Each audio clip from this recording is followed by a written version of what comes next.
All right, everyone. Last looks. Quiet on set. Roll sound. Sound speed. Roll camera. Camera speed. Scene one. Take one. Market. And action.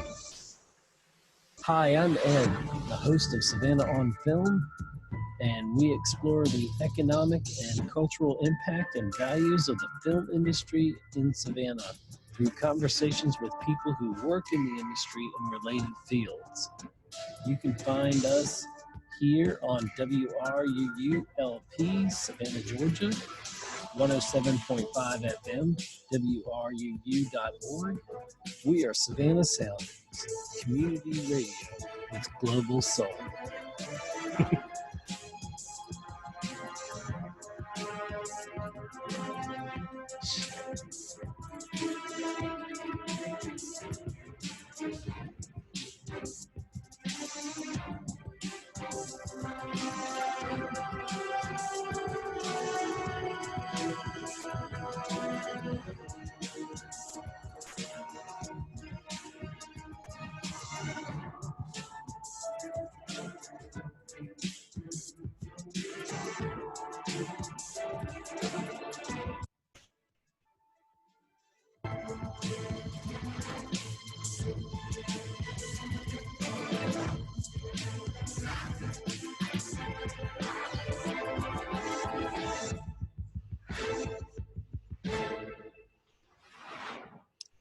Hello, everyone, and welcome to another episode of Savannah on Film. We're here to explore the economic and cultural impact of the film industry in Savannah with conversations with people who work in the industry and related fields. We are here on WRUU 107.5 FM LP, Savannah Soundings, community radio with global soul.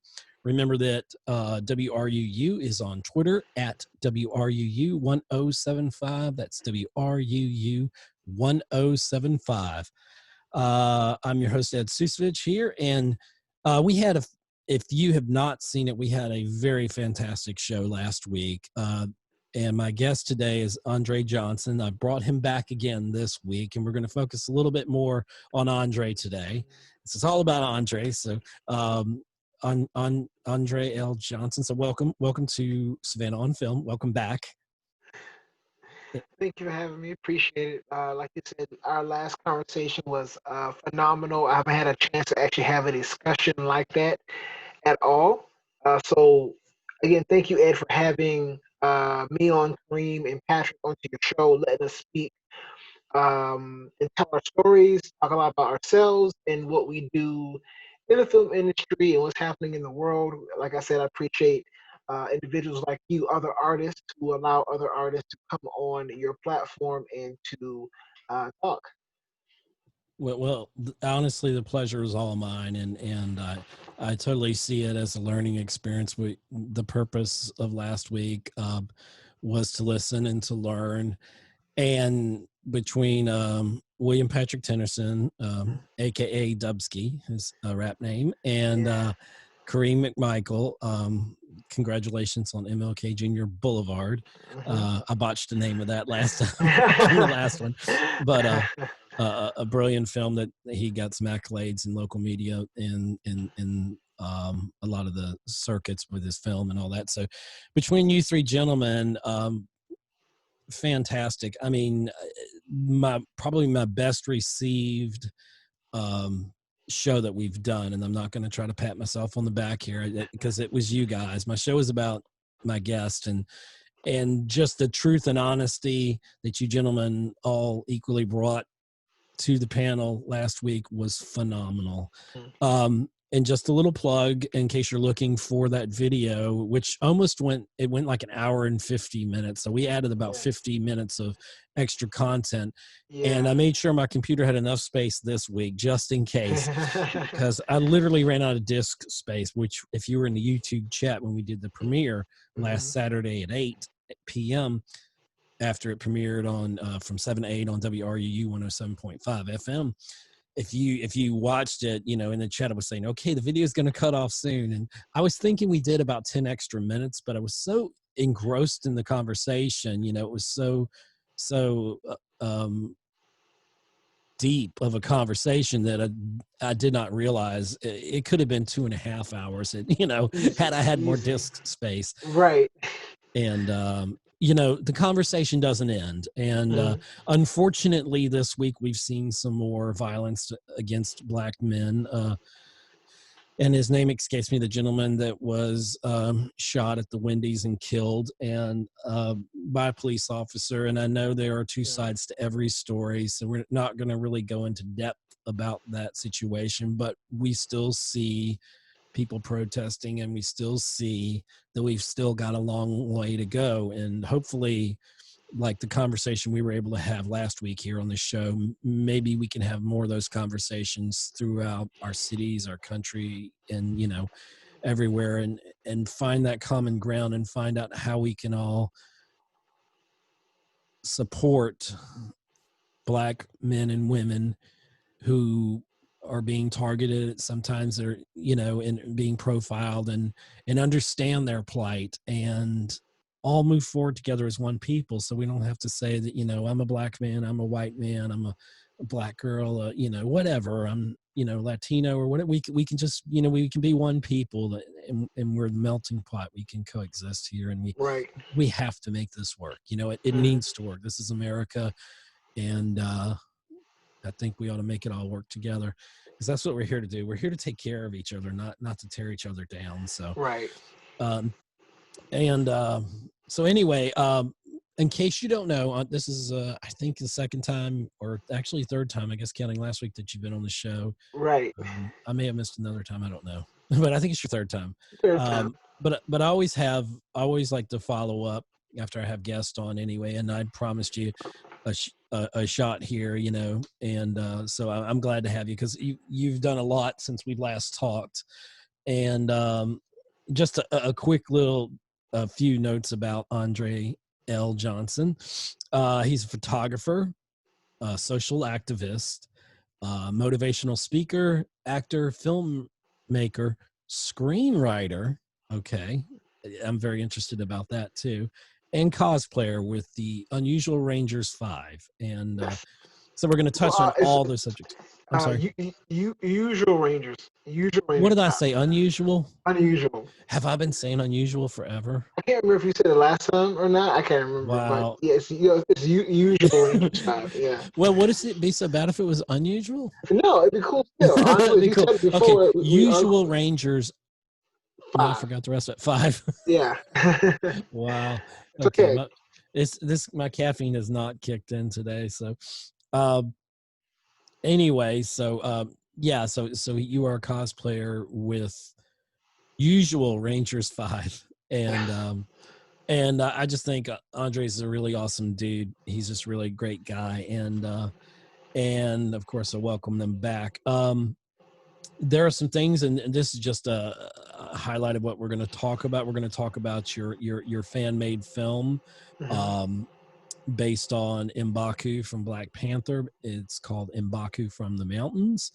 We're going to talk a little bit about your photography, your acting, your motivational speaking, like kind of what you're doing on Instagram, right? Like your motivational Mondays, which I want to chat about that. Your photography, that you're displaying a lot of that on Instagram, and then you're of course also on Twitter. So you have several handles. People can basically find you at photography is Andre Johnson photography.com. The acting motivational speaker portion of what you do is on Instagram, Instagram.com, Andre Lamont Johnson. Your photography on Instagram is Andre Johnson Photography. Twitter, you're Andre L. Johnson. And on Instagram, yeah, there's a hyperlink here. I can put it in the description later, right? Because it's a bunch of letters, and I can figure that out. But M'Baku from the Mountains, the trailer for that, and that's just your social media.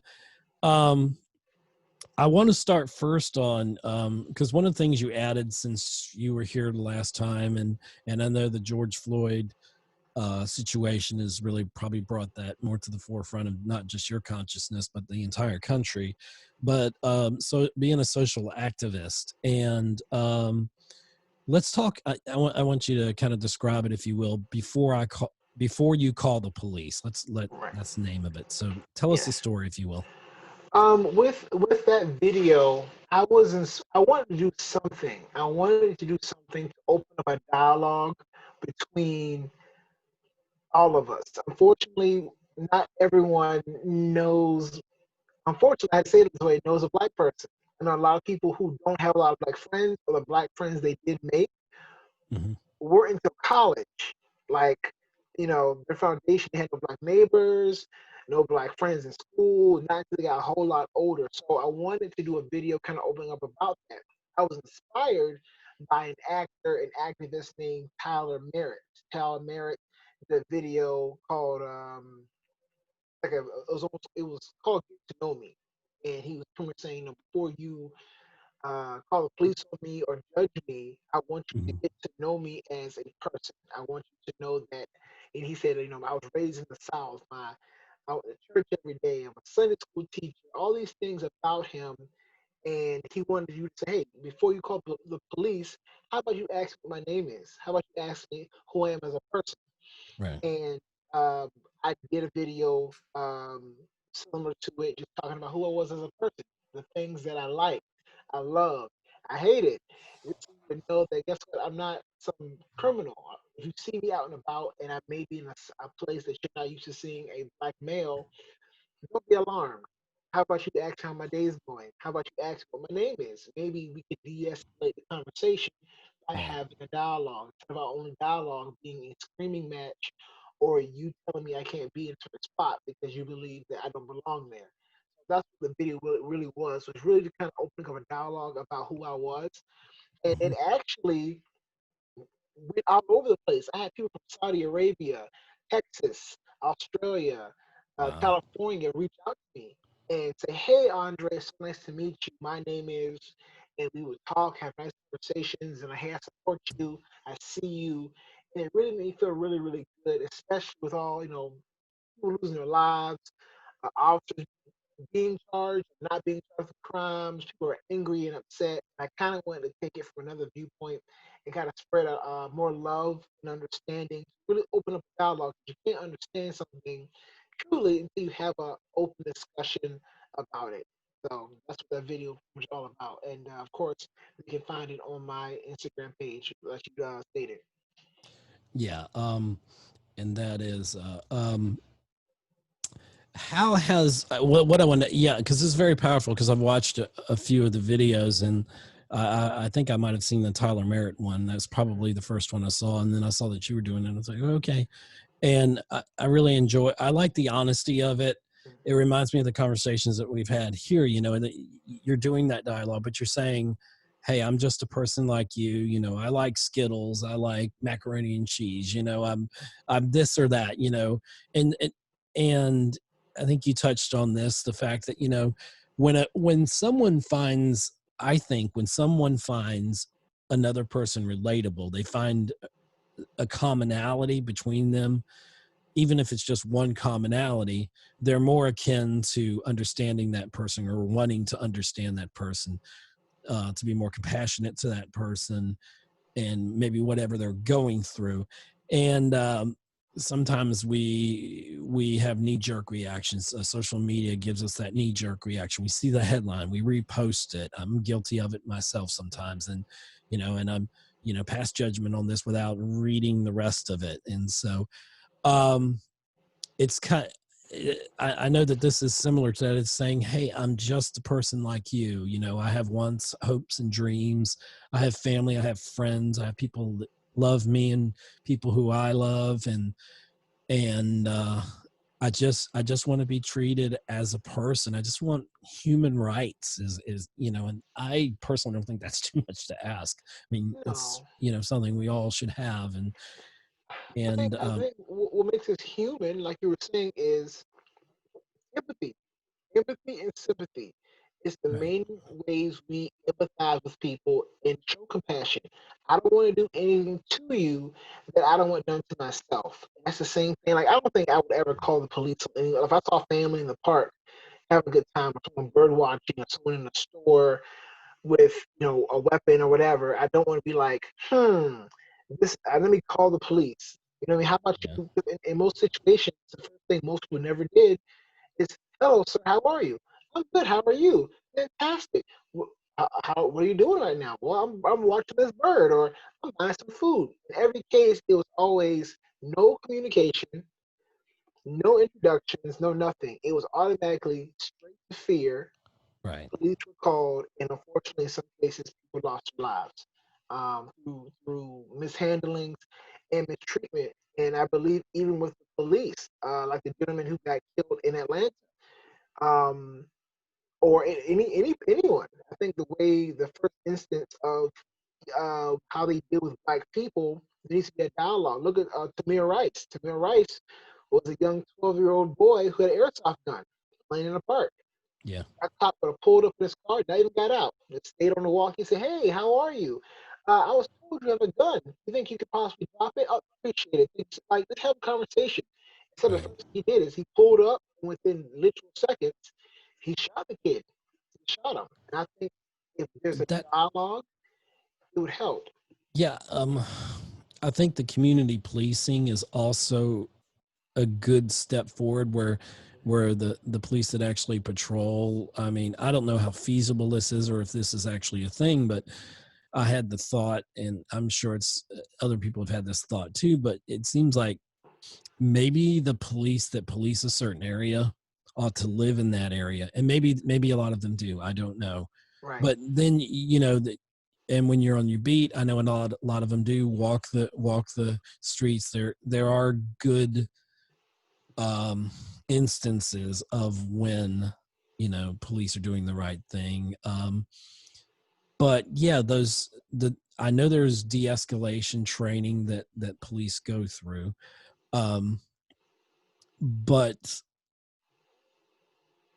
the propensity to just jump to pull out my gun and or this person looks suspicious, that is profiling, that's racial profiling. It's and because a person wears a hoodie, we talked about that on the last Mm-hmm. show. You have a couple hoodies that not to wear, I mean, unfortunately, you know Mm-hmm. and I mean, you could be pulled over. We were talking before we started recording briefly about this gentleman, and I saw this on social media, and it was from, I think, December of 2015.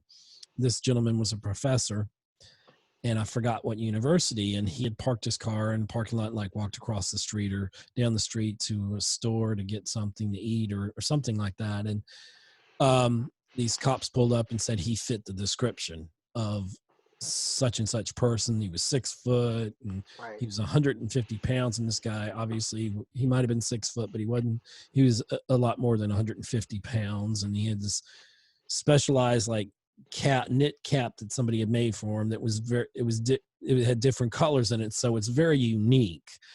And they said it was somebody with a knitted cap, but well, that wasn't the truth. And if anything, that cap is unique, that was made especially for him by a friend. Right. And this guy was a professor. He had his ID tag out, that on the lanyard there, and he was showing him that, and it's so chilling because this guy tells, in a few minutes, he tells the story of how frozen he was and in the moment, and how scared that he knew that if he got in that police car, that he would not be able to get out of it. Mm-hmm. That he would be going to jail. And then they apparently this is a black man, of course, and it was a white woman was able to just walk up and say, I don't think that doesn't look like him. And so he's like, my whole future and my freedom, quite literally, could depend on this lady right here misidentifying me Right.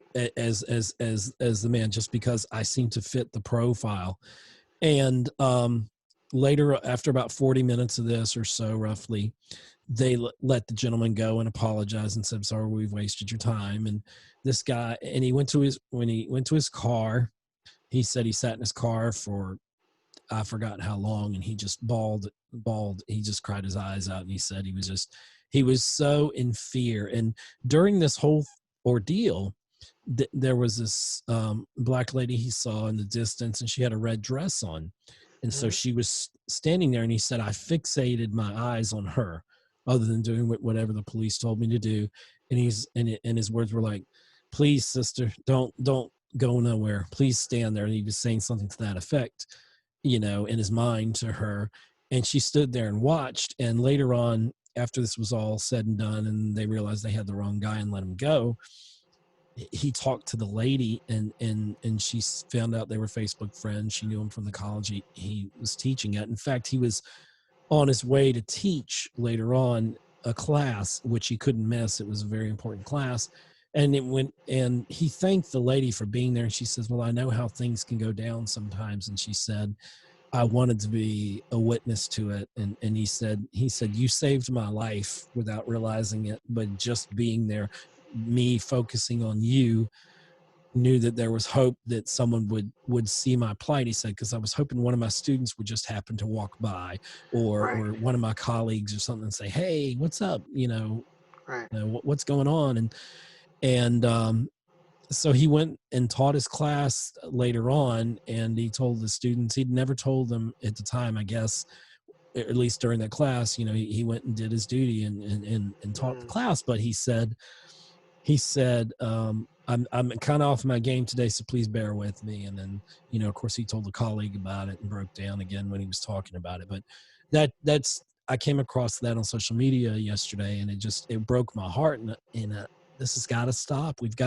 There's got to be a smarter way, I think, of policing and de-escalation, and there needs to be training. And I respect police officers, I respect the law, I but I also respect human rights, and people to be treated fairly. And you know sometimes there is that mentality to jump to the conclusion, and I hope we don't do that as much. And sometimes, like I said, I'll see a headline on social media and I'll jump right to the conclusion, well, that must be it. But right. when you dig a little deeper, do your research. And that's the thing, and that's something I'm learning again too. And but anyway, that whole story just really kind of touched my heart, and it talks about the situation. So before you call the police is a great short way of just introducing yourself to the world. And you honestly did get um, reactions from around the world, which is very powerful. And so you've made allies throughout, I'm sure, different races and different creeds, cultures, and all that, just from doing these videos. And Right. um how has all of this affected you? How's it changed you? Or Um, it's opened up my, and again, I've had friends ask me like, Andre, hey, like, how do you deal with this? Like, how do you deal with all of this? I'm like, well, this is a normal day to me, you know. This is how I live. This is how my parents live. This is how I was raised. So how I, it's almost like, it's almost like you always seeing. It's like there being a gnome in your yard. So when you see the gnome, he's running around and moving. When everyone else sees it, they don't see the same thing you see. And now that more and more people are seeing this gnome move, it has given you like, okay, thank God, like people are seeing this, it's being recorded, it's on video. I'm not crazy, some people, oh, it's not that bad, Andre, and I get all kind of stuff before. I remember being in high school having this guy tell me, uh, unfortunately he's white. He said that being black, Andre, is a state of mind. And I was like, oh, I'm sorry. I didn't realize, my state of mind was bad, and that's why I'm going through what I go through. But wow. um, it's really helped out a lot. It's really helped me to express myself, really for people to see us, open up a dialogue with people who don't know me, from far away. big black guy, beard, you know, you get it, basic You throw on the stereotypes. hoodie, and it's even, it falls into, unfortunately, a stereotype that shouldn't be there. And Mhm. it's it's a tough subject. There's no easy answer to this, but I think dialogue, and I think things like, before you call the police, these videos, I think they're making an impact. Obviously they're making an impact, and I feel like personally we're getting to a social point where we're understanding, we're starting to see through, especially white America is starting to see through the eyes of black men and women who, and who go through all this. And that's another thing, is that, it's not just black men that are going through this. Black women go through this too. So this is, I mean, just the majority of what we see are black men, but just because what we see on TV doesn't always show the whole picture. It's kind of like the meme that shows the iceberg and you only see this much of it, Right, but right. like beneath the water is a big part of the iceberg, and it says racism on it, and it's this undercurrent of that. And I think we personally all got to work through it. What I do you think hope is going to come through all this, from what we're like collectively going through as a country? Where do you think, or where do you I'm hope we go I'm with? hoping for social change. Social change is not a governmental thing. People think it is, and it's not. Social change is you and me. Right. Changing the narrative between you and me. Not laws, not it's the empathy part. It's the social part. It's the part that when I'm dealing with somebody who is white or black or a woman or Muslim or trans or gay, that I have empathy towards you because I know someone who's gay. I know someone who's trans. I know someone who's Muslim. I know someone who's black. So instead of seeing you as a criminal or a bad guy or a stereotype on TV, which a lot of people, which I'm finding out more and more recent, do not have black friends, don't have black neighbors. Some of them barely have black coworkers, or if they do have someone who is black, they're they're the good ones. You're the Yeah. good ones. Or like one of our leader here. There's my black friend over there. Really? Okay, then you need more black friends. If you just have one, you need more. Well, And you need a Muslim friend. You need an Israeli friend. You need a yeah, Palestinian friend. You you need need, you need more friends. an That, Indian friend, a well, Native American. I well, can. well, having more friends. Here's the thing: the concept of a friend isn't that you have everything in common. That's not what friends are. You can have friends with people that you guys have nothing in common. I have friends who are trans and gay, Muslim and gay, Muslim and women. Like we don't have much in common. Like we share those things in common. But even Mhm. though we have them in common, I still support you. I still support you as a human being. And that's Right. where the empathy comes in, so that I know that if you, Ed, are pulled over on the side of the road, or if you're in handcuffs, I'm not like, well, he must be guilty if he's in handcuffs. He must have done something wrong. If he's in handcuffs, and I can take a step back and be like, I hope he's okay. I hope everything's going okay. Maybe I should wait and watch. Maybe I should show some kind of care and not be like, yep, he's guilty. That's why the police stopped him and Oh, automatically assume guilt. Ed's wearing a hoodie there. He did it. You know, it's and there's and don't get me wrong, we're not trying to be anti-police here. We're just Right. saying, we're talking about the generalization of the stereotyping that people are doing. And this is nothing new. This is not new at all. um okay. That's like the heavy part of our show, I promise. Right, right, right. A lot of people are tuning in, and they really appreciate us being honest and real like this, Mhm. and all. But there's more to you than just your social activism. I mean, which is extremely important. You do your motivational Mondays. Mhm. You do those. What was the genesis of that? That started about 3 or 4 years ago, and typically everyone enjoys the weekend. The Hmm. weekend is prime time to watch your favorite show, anime, eat sushi, geek out, and then when Sunday comes, you try to enjoy Sunday, but it's always that dread Mm-hmm. that Monday is coming. I got to go back to work. I have to go back to school. I have Monday things to blues. do. Monday blues. And I wanted, it was meant to let people know. And how it all started, it wasn't even a video. It wasn't a video. My first post was in the video. I had wrote on a pink piece of paper. I think I wrote like, if no one told you that they love you today, I want you to know that I love you, that I care about you. I want you to be alive. I care about your dreams. I wrote like a paragraph out, and I had my sister take a picture of me holding this sign outside of my house, and I posted it, and it went all over the place.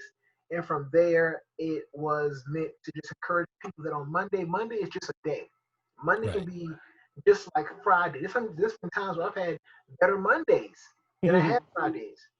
And it was just an encouragement that this is Monday, guys. This is the start of your day. It's not about how you end the weekend, but it's about how you start it. Start your Monday, your beginning of your week, if you believe that Monday is the beginning. If you believe Sunday is the beginning of your week. But if you begin your work week on a positive note, it will springboard you into a way better week.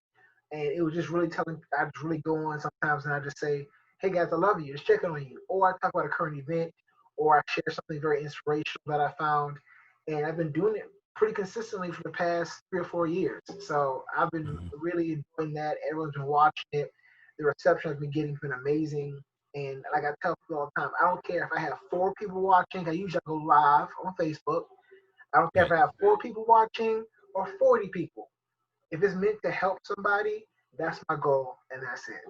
So So have you seen a good impact, feedback from that, from your Motivational Mondays? I I know that you have, because yeah, I follow them and all that. And I've been around, and I've had people say, "Hey, I know you. You're Andre."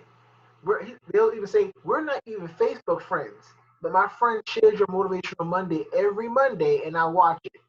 I think you missed one week, and I people did. were, I saw you You on were like, social you media. were It's like, like, sorry, unforeseen circumstances, and people, that's great. That means you're building a community, and they want to hear what you have to say. And matter of fact, I think it was when I had food poisoning. I think something oh happened. gosh. Hey, I had food poisoning, and I couldn't even get out of bed, and I just kind of sent a little Facebook like post about it. Yeah, I think it's like 1 or 2 times I've missed it. Cool.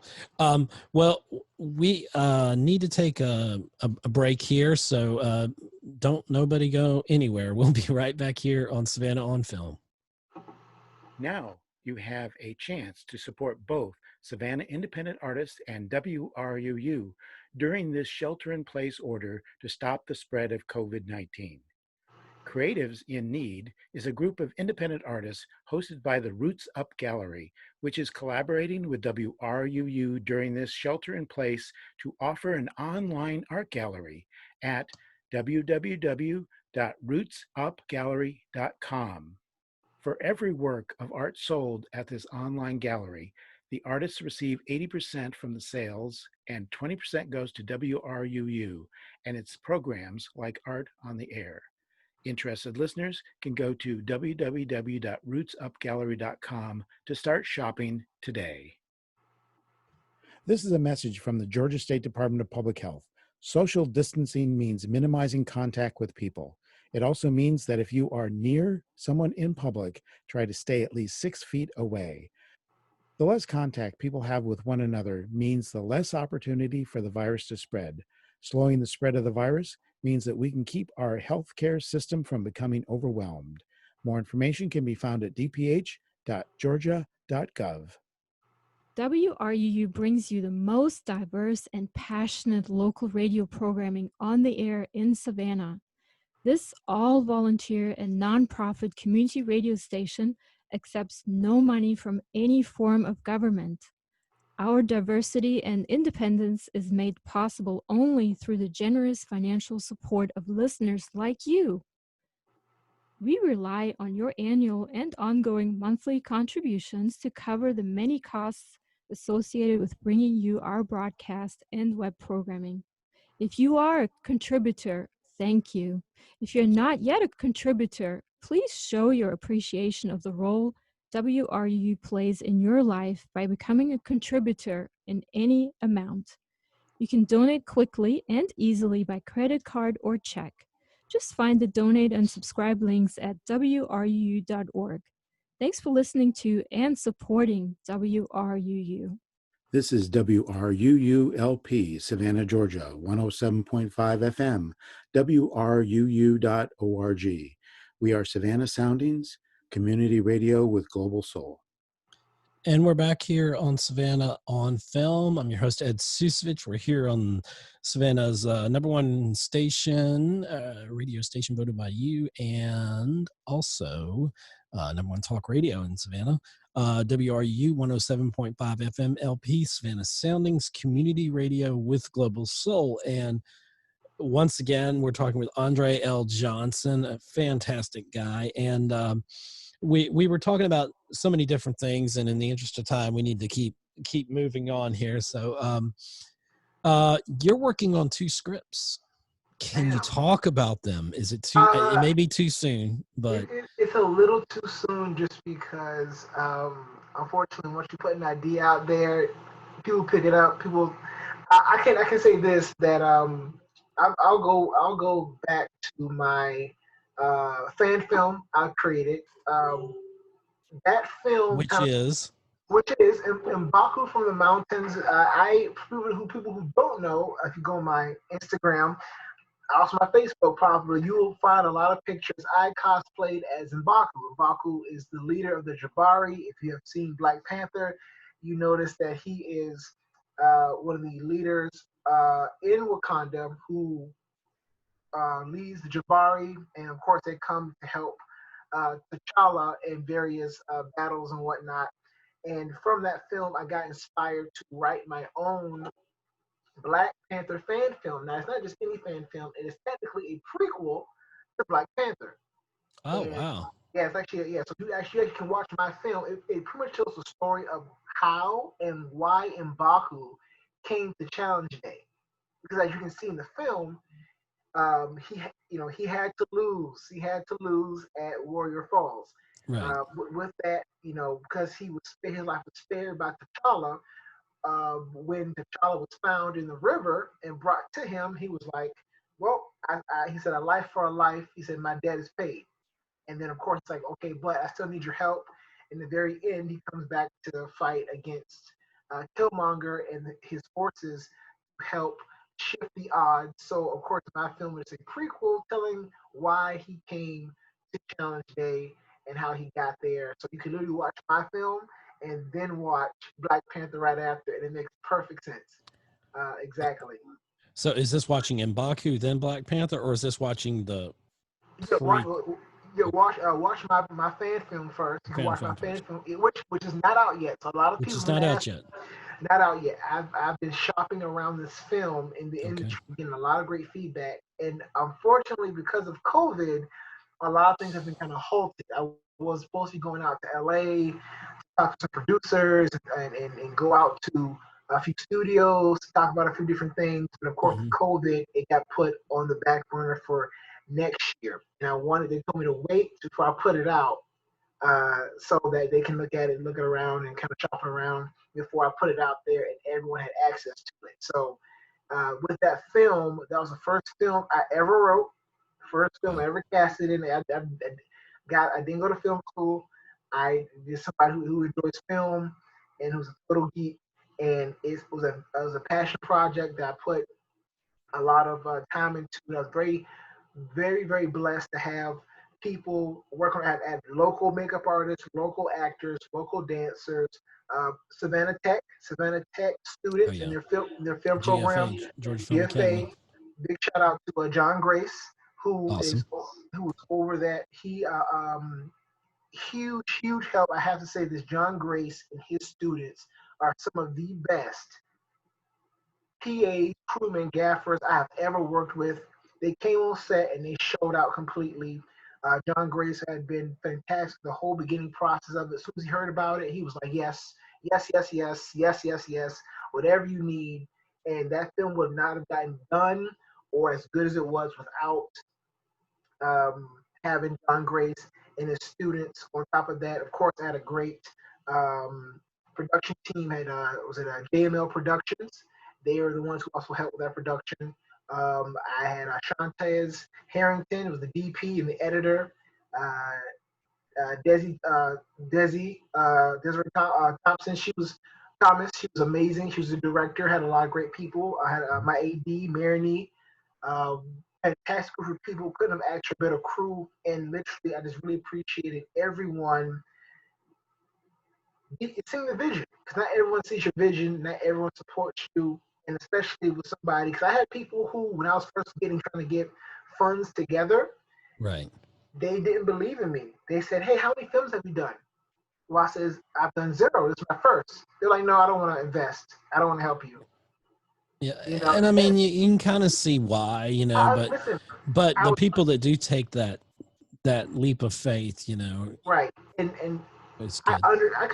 completely understood. It's an investment, and you don't know how it's literally half and half, and that wasn't not a good bet. So I understood, and for those who, I don't use the word blindly supported me, but those who were like, you know what, you're a dreamer, you're an artist, I appreciate you, and just blindly say, here you go, here's my help, or hey, Right. here's my time, or hey, here's my Or they see this, you let them see the script, and they're like, okay, I've got to be part of this. There's been films right.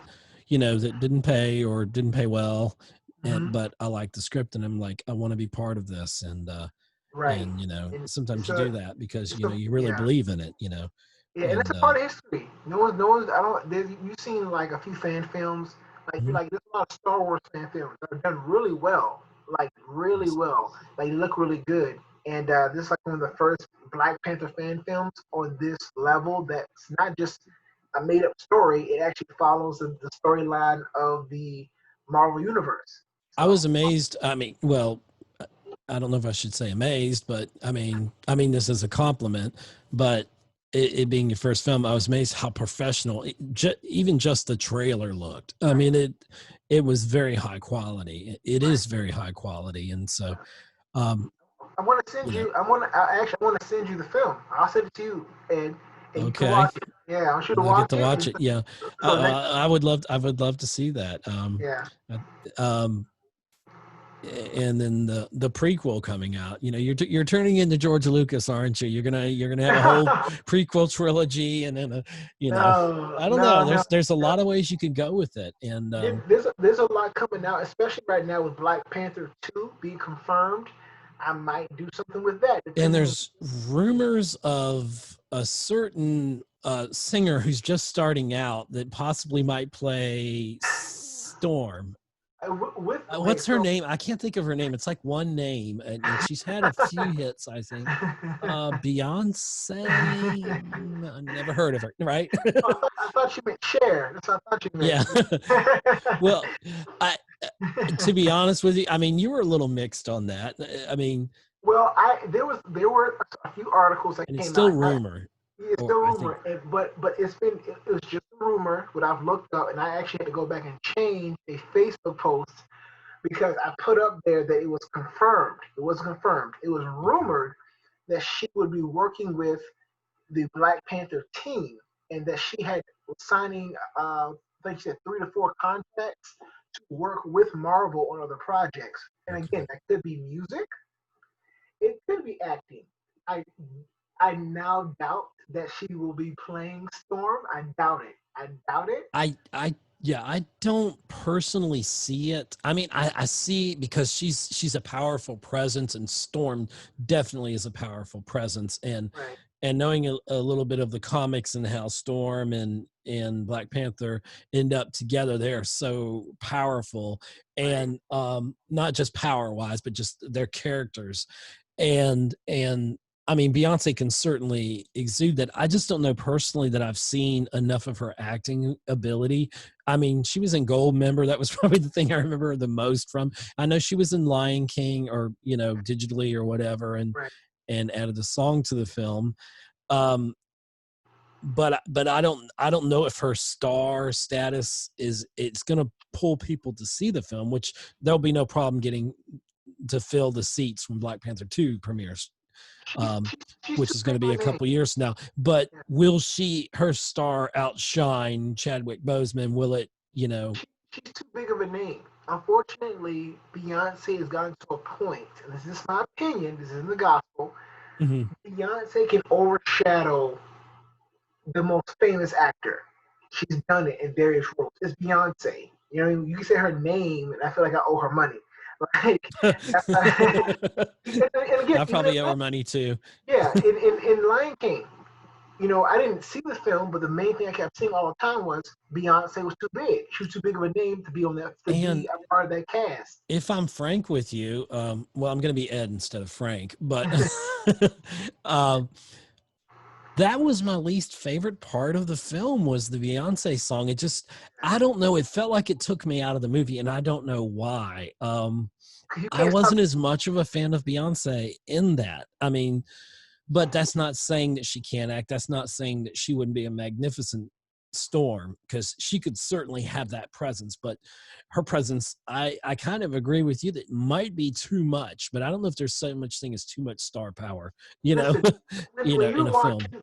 watching The Lion King from the '90s, you're engulfed in the character Simba, Nala, Mufasa, Scar. You weren't thinking about the actors. You knew who they were to an extent, but you weren't like, oh, that's Yeah, you know it's like I heard the voice, and then I'm like, that's Beyonce, and then I heard the song, that's Beyonce, and all I could think is that's Beyonce, and it did pull me out of the film. That's probably why I didn't enjoy that part as much. And it's not to say it's Beyonce's fault. It's just she looms so large. yeah. She's an icon. Everyone knows who she is, and Mhm. unfortunately, it she has so much star power, and her voice is very recognizable when she It is. sings, It's unique. when Yeah. she talks, to the point where it's like, oh, that's not Nala, that's Beyonce playing Nala.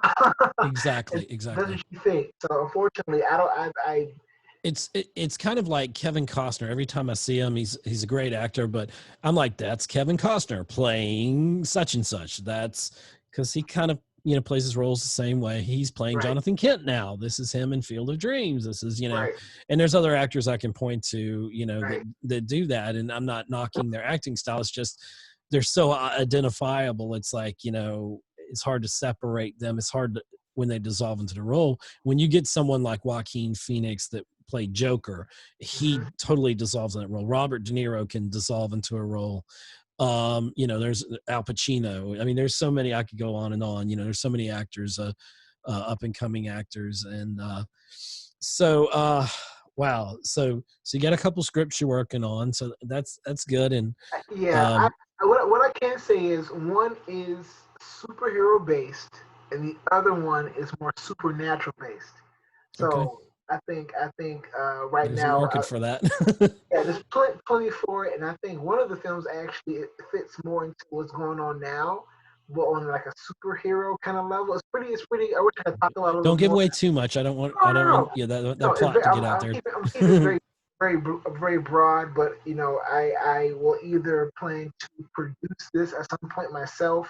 Mhm. One of them will take quite a bit of money, or I might pitch it to a company. I'm a big fan of Jordan Peele, and I think Yeah. I think it's Monkey Paw Productions. I think it's something that he might be interested in. One of my, well, maybe both, or one of my films. So that's something I would love to pitch to him once I have my packet, packet together with all my concept art, scripts, and all kind That's of different, awesome. music and whatnot together. So hopefully by the end of this year, I have all that done, and I'm putting it out there. So Cool. Um, I wanted to talk a little bit about. Let's talk about your. So we've kind of talked about acting in there too, but let's talk about your photography. mhm, Andre Johnson photography. Where's my note? Is yeah, it Andre L. Johnson? I have to look. It's it's fine. Andre Johnson photography. Okay, Yep, it's because fine. you have different ways you put up your Well, social media. and the reason I do that is because unfortunately, Andre Johnson, Andre L. Johnson, or Andre Lamont Johnson is a very common name. So I was on IMDb and just checking to see, and I'm like, oh gosh, there's a lot of them. yeah, there's a lot. Names you wouldn't think. Yeah, yeah, very And common there was also a Lamont Sanford. I've been trying to find a way to put that in. No, I name. grew up on Sanford and Sons. When I hear Lamont, I'm sorry, that's the first thing I went No, to. listen, I grew up at the Oh, age.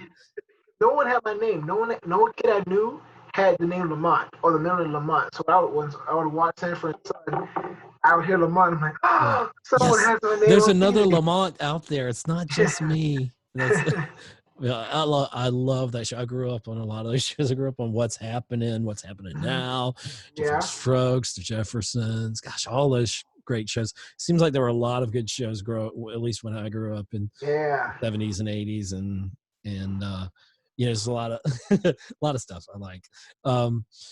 So your photography, what got you taking it serious? I mean, when did it become more than just a hobby? When did what was kind of like the spark for your photography? Did you just start at a young age taking photos, and then you said, "Well, I see a concept here. I see a way to." I'll go back. My dad is an artist. My dad's actually a artist. He does concept art. So he does drawing and painting. He taught me and my siblings when we were kids to draw and paint. But unfortunately, when he was growing up in the 60s, 70s, and 80s as a black man in the South in Savannah, his parents, they really couldn't understand it. They were born in the 20s and 30s, so art, My parents were like that. Yeah. so you understand that, Yeah, they had me later in life, like really late in life. yeah. His parents were just like, listen, son, we don't understand this. All we know is how to make money through the military, through a trade, or working for somebody else for 30 years. That's all we know. That's exactly what I did. That's exactly that. Like Yeah. the bring, you work hard, and we didn't have money to throw around, so it wasn't play hard, but we had good lives. I mean, Right. we were blessed and lucky, I guess, and but I had a dad that worked hard, and the mom stayed home. That's just how it was back then. Mhm. Times have totally changed since then. It's a whole new world right now. And Yeah. with that is my dad taught me and my siblings to draw. He always said, "Hey, don't ever let me tell you what you can't do." And he kept pushing us to do drawing. I did drawing all the way. Went to an arts academy. Did portrait drawing. Went to Armstrong. With Armstrong again. And the funny part is about Armstrong is I never planned to go to Armstrong. My plan was to go to SCAD. It was the only school I applied to. But once I got my acceptance letter and I found out how much I would owe, I didn't even have a feasible way of even paying back that money. So I had to sit down and thought about it. And I think maybe a month or two before school started, I Mhm. applied to Armstrong with the plan to go to Armstrong, stay for like a year, and then go to SCAD. Well, as soon as I got to Armstrong, I fell in love with the people. I fell in love with the classes, with Right. the atmosphere of Armstrong, and unfortunately, how I got into photography was through a bad breakup. Actually, Uh-oh. yeah, You don't no. have to go into great detail. No. Through a bad breakup, and Right. I was kind of feeling kind of down, and my grades weren't the best, and I had an advisor say, "Hey, Andre, you have to take this film photography class to Right. complete this section." And I'm like, "No, I don't want to take photography. I'm not even interested, and I don't want to do it." And they're like, Right. "I'm signing you up. You got to take it." And I'm like, "Okay, I'll take it." And I got into that class, and Miss Professor Jensen, Linda Jensen, was my teacher. Yeah. And first day, I fell in love Love the with photography. film. Oh my God, I loved being in the dark room. I loved everything about the camera, the feel. It really was like therapy for me. Awesome. And from there, of course, as I took more pictures, in a practical sense, I got into digital shortly after, taking pictures of friends and family, and it was just a hobby, something I did to have fun and feel good and express myself. And then people started asking, "Hey, how much do you charge for pictures?" I'm like, "Oh, nothing." So people would give me like $20, $30. This is a little, And little knowing your worth, I know you've talked about that, and yeah. everybody wants you to give it away for free. And Everybody said, that's what I was you have doing. this talent, give it away Yeah, for free. Here, give me that friend discount, that family discount, and then yeah, after a while, you're out of business if you keep doing that. We all learned that lesson. yeah. Um, I hate to cut it short. This is for the radio portion, but we've got to Right. close the show, at least for the radio portion. But everybody stick around, and we're going to have a little bonus content here, some more on the video side that's going to be on YouTube. So You're listening now on WRUU 107.5 FM and WRUU.org. And then immediately following this, if you go to YouTube, Savannah on Film, you can see the rest of this conversation. So Andre L. Johnson, Andre Lamont Johnson, I want to thank you so much for being here last week and especially this week too. I know we're going to have you back at some other point in the future. I look forward to the prequels. I look forward to everything you're doing, your motivational Mondays, your cosplaying. We're going to talk a little bit more about your cosplaying on the video portion. So you want to join us for that. And we're going to talk about all that. So let's close the show. And thank you everybody for listening here at Savannah on Film. I'm your host, Ed Ciucevich. And y'all take care. You have been listening to another episode of Savannah on Film, where we give a voice to the Savannah film community. Please like our Facebook page, subscribe to our YouTube channel, and follow us on Twitter. This program was originally broadcast on 107.5 FM in Savannah, Georgia, and worldwide on www.wruu.org. Join us next time for more intriguing insights into the vibrant Savannah film community here at Savannah on Film.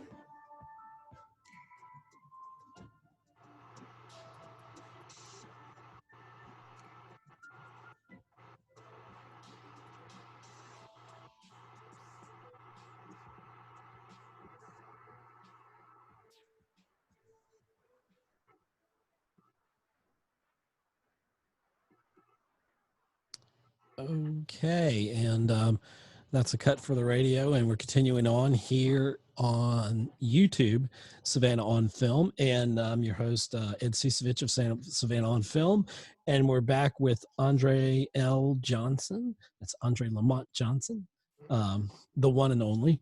And in case you're just tuning into the video for some reason or whatever, Andre is a lot of many things that we've talked about. He's a photographer, social activist, motivational speaker with his Motivational Mondays and his Before You Call the Police social activism videos that he's been doing based upon what Tyler Merritt started doing.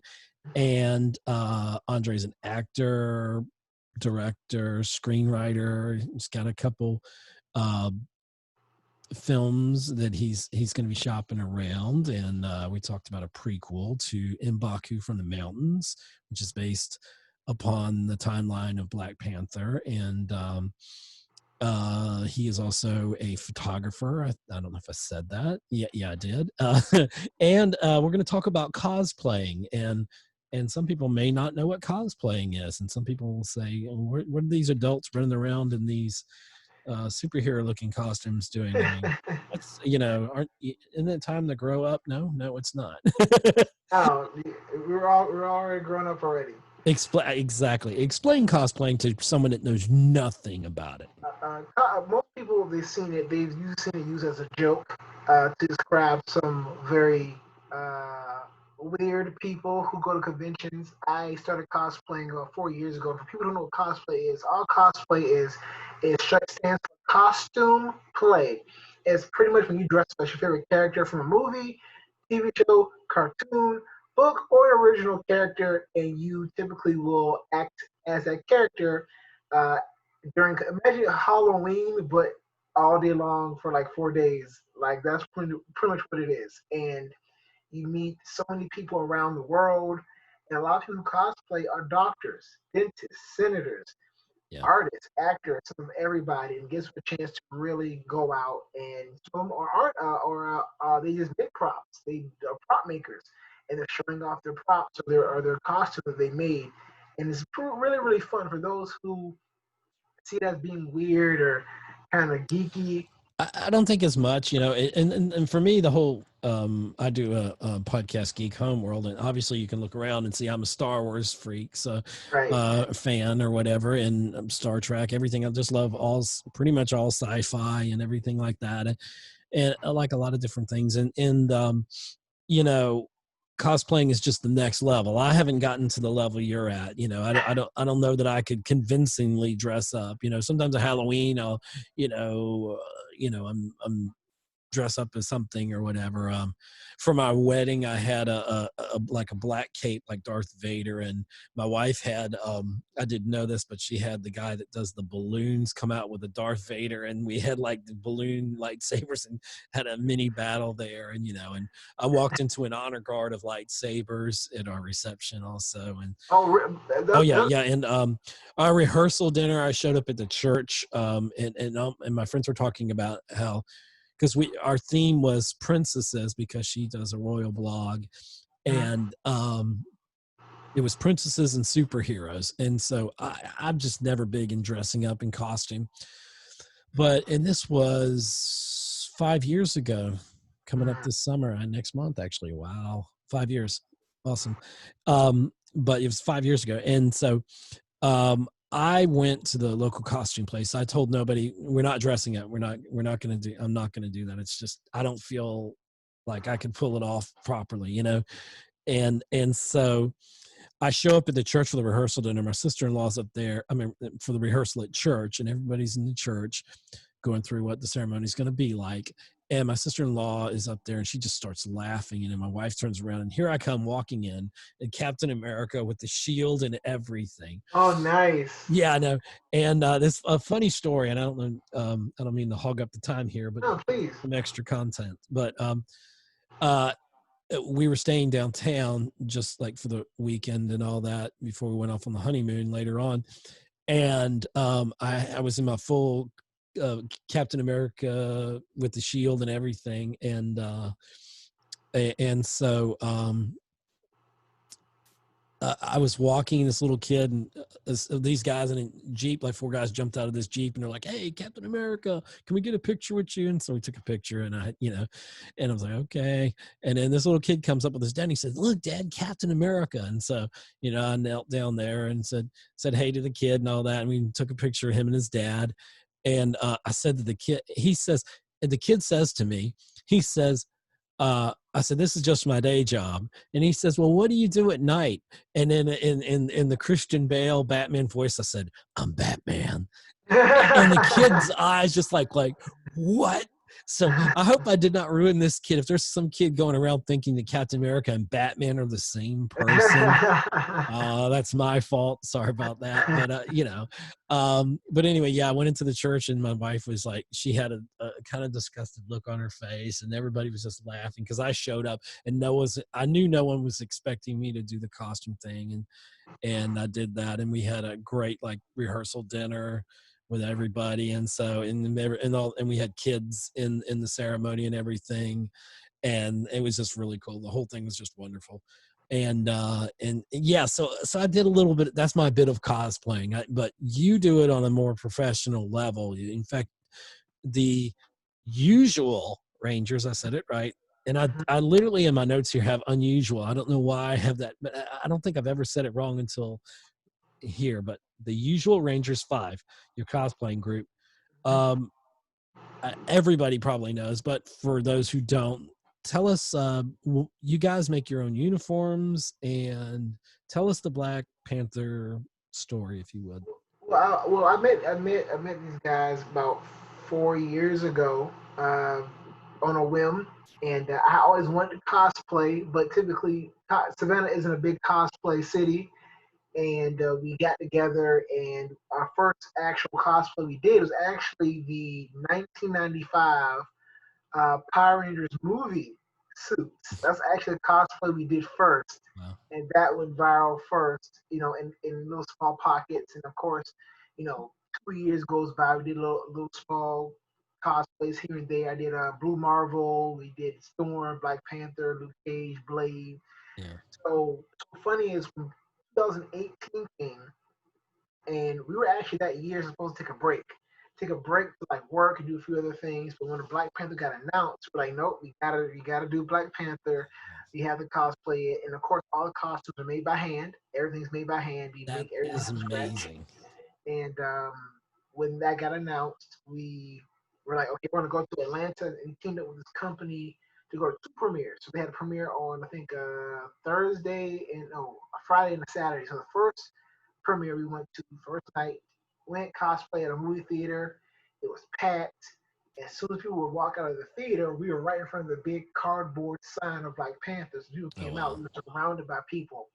And someone took a picture of us, and within maybe 4 hours, that picture had like 50,000 shares, Wow, that's crazy amazing. amount of comments, likes, and that was the first picture. The next day, another picture got taken of all of us, and it went. How viral it went was, I was at Armstrong photographing an orchestra event, and it was almost over, and my phone just and I of course cosplayed in Baku. Um, Right. my friend Cree was Nakia. Friend Jerry was Black Panther. His brother was Wakabi, ones with the Basotho shields or cloth on. Mhm. And of course, we had my friend Chris, who was Killmonger. He has dreads, really in shape. And a picture got taken of us the second night, and unbeknownst to us, my phone's ringing, ringing, ringing. I look and I have probably hundreds of phone calls and messages, and I go and I answer one of my friend's phone calls. And I'm like, what's going on? Is everything okay? He said, Andre, have you seen Instagram yet? I said, no. He said, Winston Duke, who's the actor who plays in Baku, just shared your photo. Go and look, and it's up on his Facebook. I'm going crazy. We're like, oh my God, huge. We're riding that wave that whole day. The next day, Lupita Nyong'o, who played Nakia in the film, she shares her photo. Wow. Goes viral, goes all over the place. We're riding that wave the whole month or whatever, until we get a message from someone from CW. This person is part of the costuming guild, the Right. costuming guild, and they're like, "Hey, are you guys are you guys going to the San Diego Comic Con?" We're like, "Well, we are in Savannah, and California is way over there, and we're sure that Comic Con is sold out by now." He said, well, if you can get here, Ruth Carter, her team, Ruth Carter, who designed the costumes for Black Panther, who's the lead costume designer, she would love to meet you guys and actually would like for you guys to escort her to her panel. And we're like, oh my God, team meeting. We got like, this is all hands on deck. And within 2 weeks, maybe a couple of weeks, we raised enough money to drive. We actually drove from Savannah, Georgia, Wow. to California. It's like 37, 38 hours. And we drove there, got there, and first time, so funny is I was actually born in California. I was born in San Okay. Diego, California. Oh, And wow. I had not been back till I was 20, I think I was 27, 28 at the time. I had not been Feels back. like destiny, doesn't it? Like a Yeah, circle. it was crazy. So going there was like going back home. And we got there to San Diego Comic Con. Of course, we could take 5 steps without being stopped for a picture or videos or interviews. Met with Carter, met her team, met the people who created the Dormelage, met all these different people, and they were so blown away by us. We even got to meet the guy who actually designed the Dormelage. He actually designed them, Wow. and he comes up to us and he's like, his name is Anthony Francisco. If you don't know who he is, find him on Instagram, Anthony Francisco. See all the work he's working for Marvel. He's actually the one who designed Baby Groot. He designed Baby Groot. Yeah, really nice guy. And he said, hey, what are you guys doing on Sunday? We're like, we're leaving, going home on Sunday. We're driving back to Savannah. He said, no, you're not. He said, you guys are coming to Marvel on Sunday. You're like, what? You're like, Marvel's in LA now, so we're like, no, yeah, I'll get you guys badges and passes. I'll get your names, and you guys can come on. That's my guest. So Wow. that Sunday, we got up, packed up, drove from San Diego to LA, and we went, pulled into Disney Studios, and of course, it is very intimidating. It's huge gate, guards out front, like you're not getting past them at all. Drove in, they had to check our IDs, check under our car, everything. Yeah. And the next thing you know, we were walking into Disney Studios. And as soon as you walk in cases, they have all the memorabilia from Inspector Gadget, Snow White, every movie they've ever done. It's all Wow. like in cases. The first machine they used to do like Snow White, the machine has to be like 12 feet tall, 12 Wow. feet long. It's like, although they do the plates and like everything, it is a massive machine that they use to do all the stuff on. So you get to go through Disney Studios, get in this elevator, and as soon as you get in the elevator, and as soon as it gets to where the floor is supposed to be on, and the doors open, you see Marvel just right up front. And you probably hear that music. Dun, dun.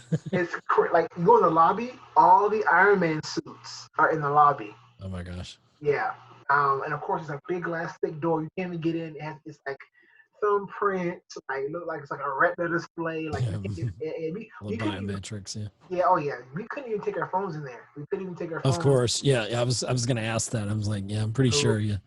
It was because locked they down. had when you go in there, it's just work from past projects and future projects. They just work kind of almost openly, kind of, and so we had to be careful of what we touched. And there were boxes that had like different names on it that we couldn't even like read or look at. So they use us as a source material for concept designs and other stories. And then from there, it would completely viral. We were kind of in history as this cosplay team that went viral and traveled across, the United States, and of course now, other people. A big thing, we were the first. Even like my Mbaku cosplay was one of the first Mbaku cosplays to ever be premiered at that time. So That's yeah, fascinating. yeah. So it's really interesting. And didn't Ruth Carter win like an Academy Award or something It did. for And costuming yeah, or for Black Panther, she won. She finally won. I believe it was an Oscar. yeah, She I think finally so. won Yeah. one, and people don't realize. I didn't realize this. She's been in the industry A for long like time. 30 years. She's like costume design for Seinfeld, Glory, the movie Glory, almost every Spike Lee movie. Like Spike Lee is actually one who gave her her first job, her first shot in a film. Fantastic. And Just like Samuel Jackson, I remember that when he came up on stage and they like hugged each other. That was a great moment. yeah, because he had never won. He had never won an Oscar before, and Wow. in all the years he had been doing work, it's almost like Leonardo DiCaprio. He finally got. You're like, Right. it's about time. Like About finally, time. Yeah, well yeah, overdue. that's what it was. So it was great. It was fantastic. So it was a great experience to be. And didn't you guys get like featured in the official like program or whatever Yeah, I of think it was Comic Con or yeah, something? like it was Comic Con. There was entertainment. Was it Entertainment Entertainment Weekly or Weekly? something? Yeah, it was Wow. like Entertainment Weekly. It was like So um, this is the big scene. This isn't just this yeah, this is is like there's like their Marvel edition. Like I didn't know about it. Like so it's funny. I found out first. How I found out was a friend of mine who buys that magazine. Every magazine she buys every one, and she said, "Oh, the Marvel edition." She's like, "I gotta get a few and save them." She's going through because they were talking about Comic Con, and she's like, she calls me and like, "Andre, you and your team are in this book." I'm like, "No way!" Go right to the yeah. store, right there in the magazine, which is on our first time. We were actually on the cover of the Washington Post that previous year. We went to a convention called BlurredCon in DC, Mhm. and we were invited, and we drove again from Savannah to Virginia, and we were actually featured on the cover of the Washington Post. So that was also a Wow. pretty cool thing. Yeah. That's like amazing. It's like pardon me for this. This is not meant as a bad joke or whatever, but you've playing M'Baku, you've made it to the mountaintop. Yeah.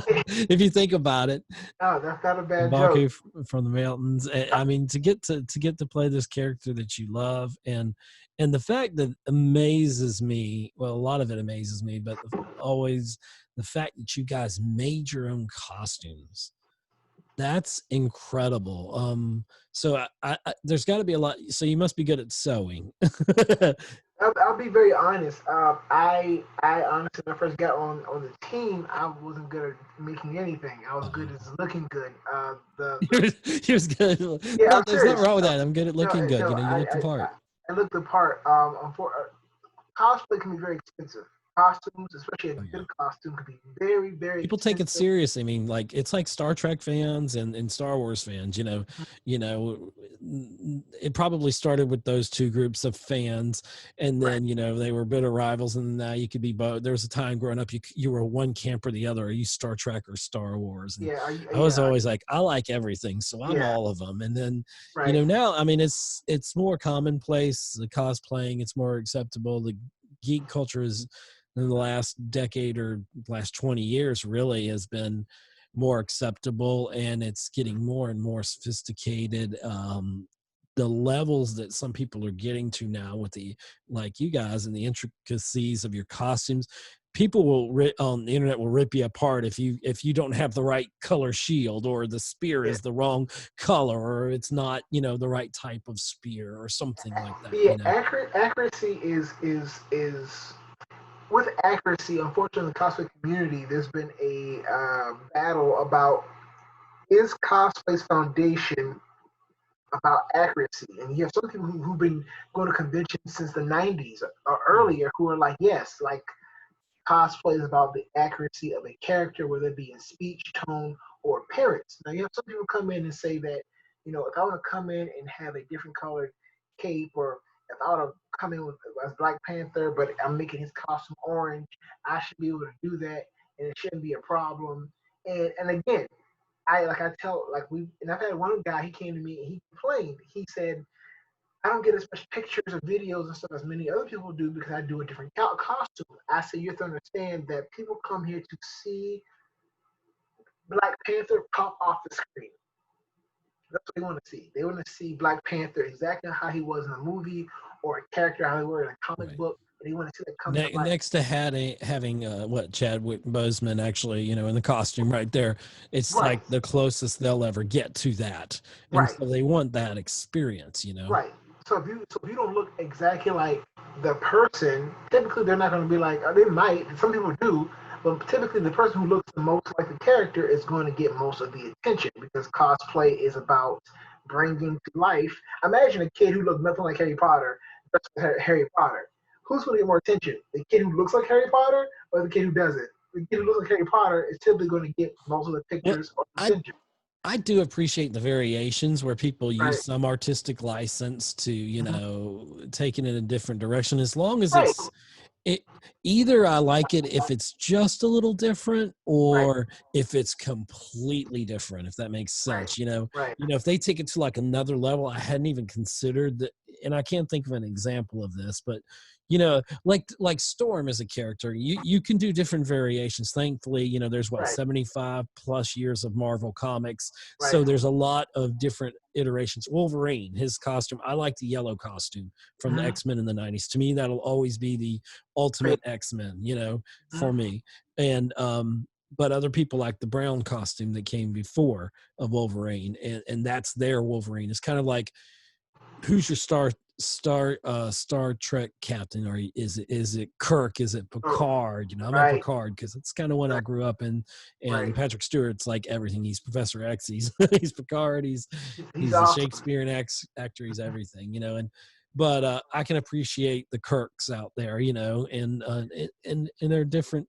They're different shades of the same character. Well, they're different characters, but different shades of the same type of character. And I don't know. So, that's the thing about it.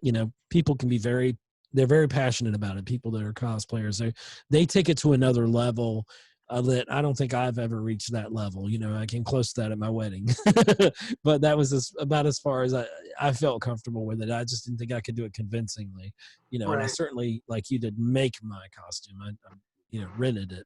Right. And, typically it's cheaper. It's cheaper to make it. I've had people who drop $3,000, $4,000, $10,000 on a costume, especially if it has lights or retractable, whatever. Yeah, if you're doing, like, I saw somebody who spent like his own god awful amount of money to make his own like replica, to like detail and everything of Darth Vader, and I'm like, wow, I mean, you can buy one that's several $1,000s, but he made his own. And I mean, you could not tell that it wasn't, an actually actual proper or costume used in the film. It was Right. so incredible what he did with it, and that's what's amazing is, you can really throw your imagination to it, and all the craziness going on in the world. Cosplay is a great escape. It's a great way to enjoy enjoy your passion, for something that you really love, like a property, whether it's Black Panther, it's, whatever it is. And I think people should be applauded for that. It's another form of creativity. It's Right. another form of self-expression. Yeah, I think the film industry, especially now, I think they've had their hand in it, because these are people. We have a budget of a few $1,000,000. I think with Ruth Carter, same thing. When she saw a costume, she's like, "We had a full budget, like millions of dollars to make this. You guys made this. You guys made it out of a few bucks." And she was Why like, does that sound like Obadiah Stane and Iron Man? Tony, why can't you do this? Tony Stark made this in a cave. It's like, right. oh, I'm not Tony Stark. Right, you know, and that's what it is. It's showing the industry like, wow. Like, I remember, it's kind of a side note. T-Pain said that when typically a label, when you're making a music video, Right. you'll get a budget of a few $1,000,000 to make a music video.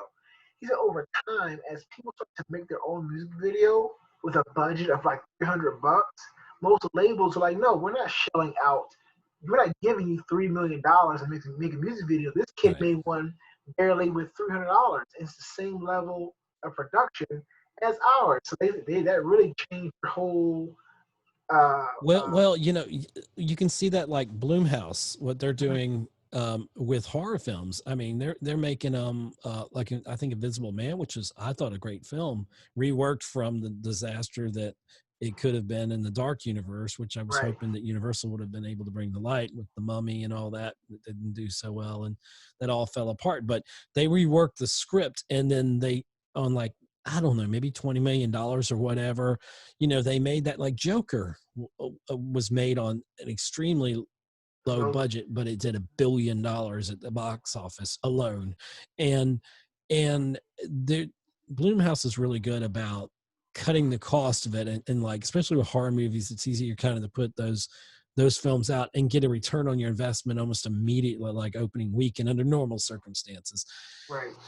And so, yeah, I mean, I get, you can go in the deep end. It's like in podcasting. It's like, you can have all the best equipment in the world, but if you don't have and spend thousands and thousands of dollars on it and such, but if you don't have a good message, you don't have a good voice, or or whatever, you're just babbling around, then no one's going to listen. The equipment doesn't make you, it's what the talent is behind it. But looking at this new way that, and I think because of the pandemic in the film industry, I think we're learning that we can't afford to throw $175 million, $200 million budget at a film that used to be bankable, but times have changed. You can't, there's not many stars that can open a film. I think Tom Cruise is probably one of, maybe Will Smith. There's some of the few left names that, if they're attached to a film, more than likely you're going to see it. But they both had their share of films that were not as successful, And I think and unfortunately, as an actor, if you are part of any production team and you've never done a bad film, you are a rarity. Typically, every actor has been a part of a film where they had a terrible role, or the film never got shown, or it was some B-list film, or it was just terrible. It's just like, a growing pain, unfortunately. So that's really what it is. But I think, there's some new guidelines that have come down for how to proceed in film, and during COVID-19, the pandemic that's still going on, and very expansive by the unions, and what is going to be acceptable protocol.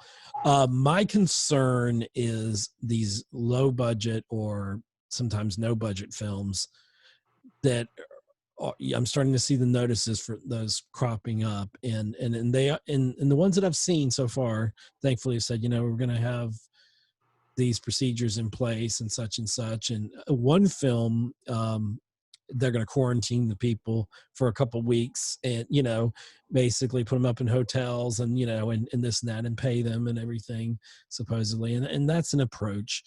But yeah, when you get to like student films, you get to stuff like that. I'm afraid that those are going to be the ones that come back first, and that all it takes is one person on set to like not be, you know, maybe they tested negative yesterday for COVID and then boom, tomorrow they've infected the whole crew, you know? So the spacing and figuring out, it's such an interesting time figuring out how much is going to go, you know, the social distancing.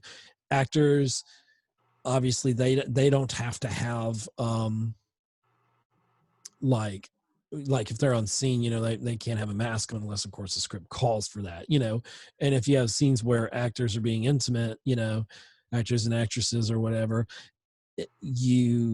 there's certain protocols there too that have to be followed. And so it's a brave new world. I didn't mean to pivot from cosplaying into that, but you know, we're talking about film, we're talking about acting too, and cosplaying is acting in a way if you think about it. It's pretty much it. It can be depending on how hardcore you are. That's true. Some people just come and they're like, no, I'm gonna dress up as, you know, Batman. I'm not Batman. And some are like, where's Rachel? Some are like actually like, where's Harvey Dent? Yeah, some people are actually like, they will stay in character. They will not drop it, and you see them like take it off to go eat lunch. But other than that, they'll stay in character, and that's a part of it that most people really enjoy. Is getting that full performance at a convention. You always look to see something from SNL, Mad TV, a movie, a cartoon, or a meme. So many people are bringing memes to life as a cosplay, and it's kind of cool to see someone bring it to life and see it in real life, especially a relevant meme. So I think it's pretty cool. Cool. Well, Andre, I want to kind of bring things to a close here. I really appreciate you being on. I just got a few things I'm going to ask you. First off, I got to ask the obligatory question: where do you see yourself in 5 to 10 years? What are you envisioning? What big plans are on your radar?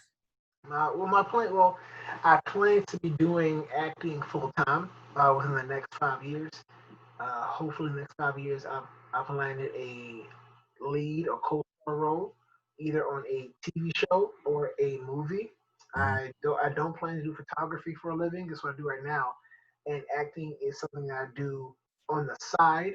And right now, I'm just waiting for it to open back up so I can kind of get back started.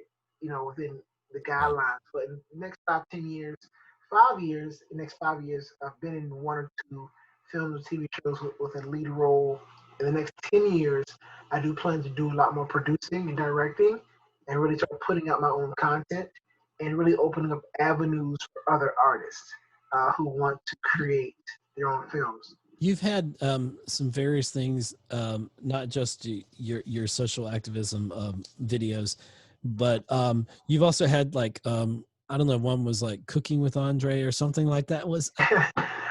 You've tried different things, which are fun, you know, and I think that's great that you're trying out different things, and you do some like comedy. You do comedy well, and I do some video. Again, this is so keep in mind. I didn't think I was, as a kid. I wasn't very funny. I was actually very shy.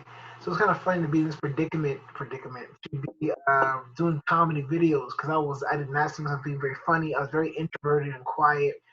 And as much as I like serious roles, comedy is just like, it's like home. It's like it's almost as automatic as you know, sneezing and covering your face. Like it's so normal. So but comedy is hard. People, you know, anybody who does like comedy, you know, it's sometimes harder than drama. It's sometimes you know, it's hard to hit something that's funny. Yeah.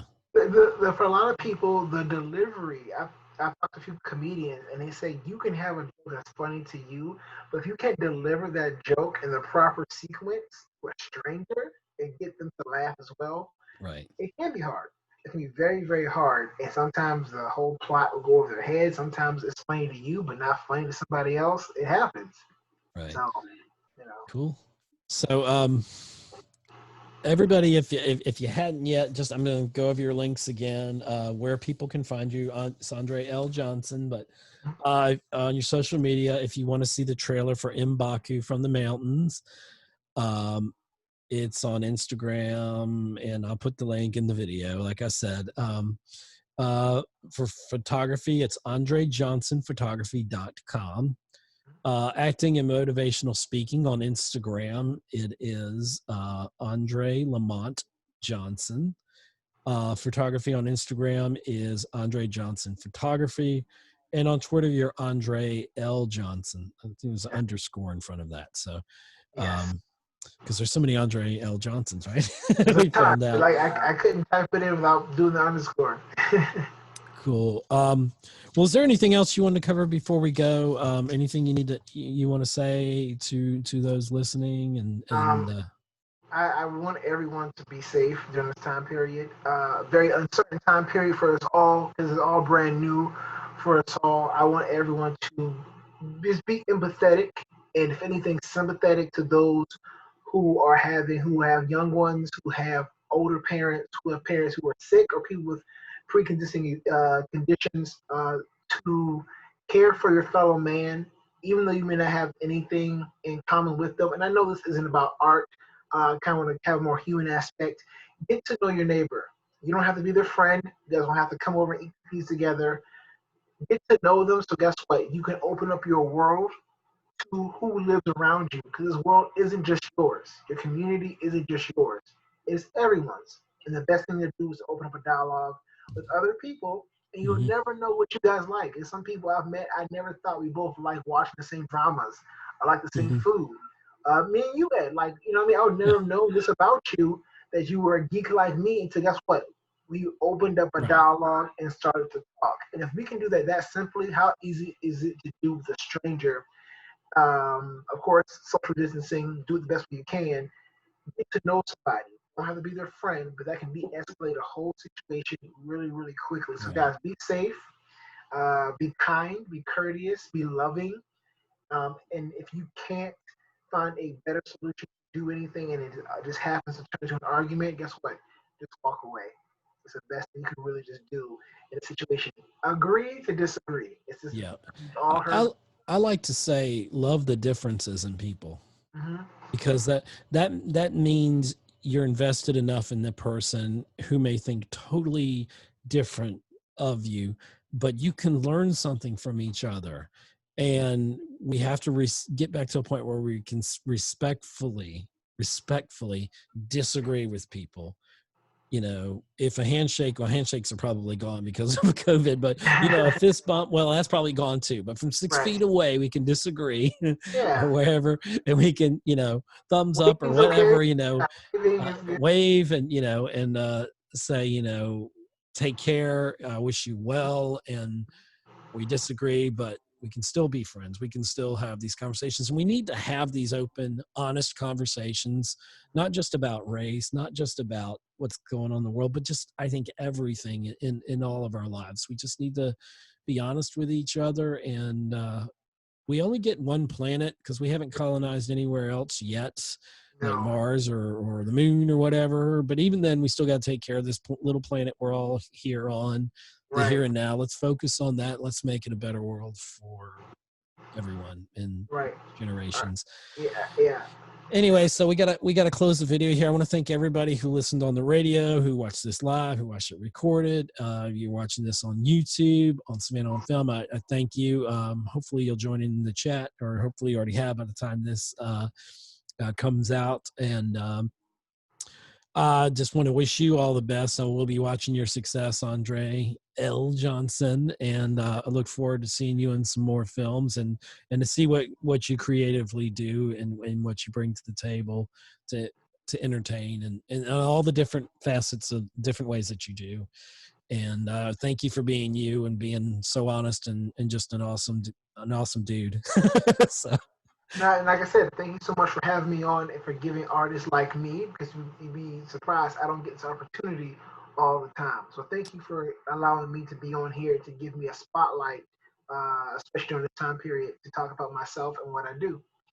Well, the door's always open, and I've got to get, since we're both geeks, I got to get you on my shameless plug here. I can't. Geek Homework Yeah. here on my Geek Homeworld podcast. Maybe Yeah. we can do some live stuff there or whatever. Of Who course. knows? Who knows? Maybe we'll collaborate in the future. That would be awesome. All right, man. You take care, Andre, and thank you everybody for watching Savannah on Film. I'm your host, Ed Ciucevich, with Andre L. Johnson, and y'all have a great day. Take care. Peace. Bye.